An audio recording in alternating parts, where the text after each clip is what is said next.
Moi, je pense que c'est une très bonne chose. Peut-être pas pour la pandémie, mais là, je vais être assez égoïste.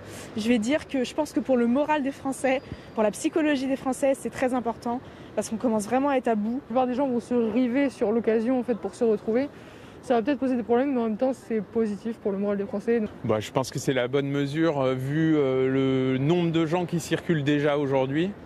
Et même, on pourrait sans doute aller un peu plus loin du moment que les gens respectent les gestes barrières. Les gens recommencent à vivre, recommencent à sortir et voilà, je pense que c'est bien pour tout le monde. Mais il ne faut pas y aller trop vite. Maintenant, la question, est-ce que ça va être efficace? Est-ce que ça ne va pas obliger ensuite de revenir en arrière et d'avoir un confinement plus sévère au mois de juillet?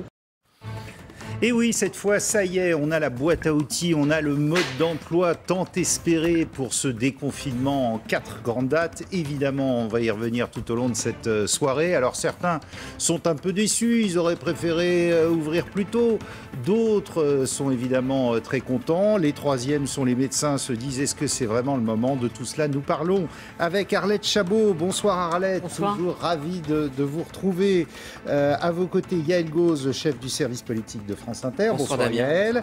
Alexandre Devecchio est avec nous, rédacteur en chef adjoint des pages débat du Figaro. Et Adrien Gindre, le chef du service politique de TF1 et d'LCI. Merci Adrien d'être là. Alors, de quoi parlons-nous? Eh bien, nous parlons de 4 grandes dates. Il faut avoir ses fiches, parce que depuis l'annonce en début d'après-midi, on est tous là. Alors, 3 mai...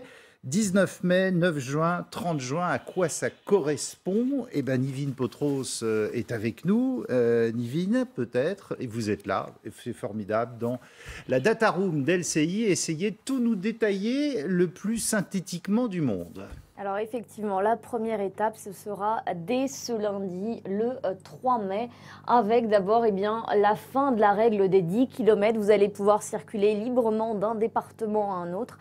Ce sera également la fin de l'attestation en journée.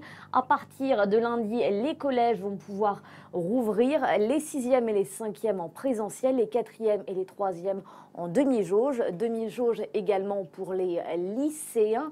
Deuxième étape, vous l'avez dit Damien, ce sera le 19 mai avec le couvre-feu qui sera décalé à 21h contre 19h actuellement. Ce sera également la réouverture des commerces, des terrasses, des lieux culturels, des établissements sportifs de plein air avec évidemment à chaque fois un protocole sanitaire extrêmement strict. Des jauges, par exemple, pour les terrasses, ce sera pas plus de 6 personnes à table. La troisième étape, le 9 juin, 3 semaines plus tard, avec cette fois le couvre-feu qui sera décalé à 23h.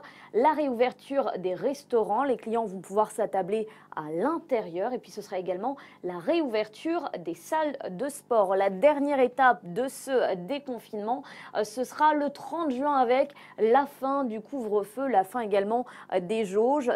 Si la situation sanitaire locale évidemment le permet, les événements qui rassemblent plus de 1000 personnes vont être autorisés.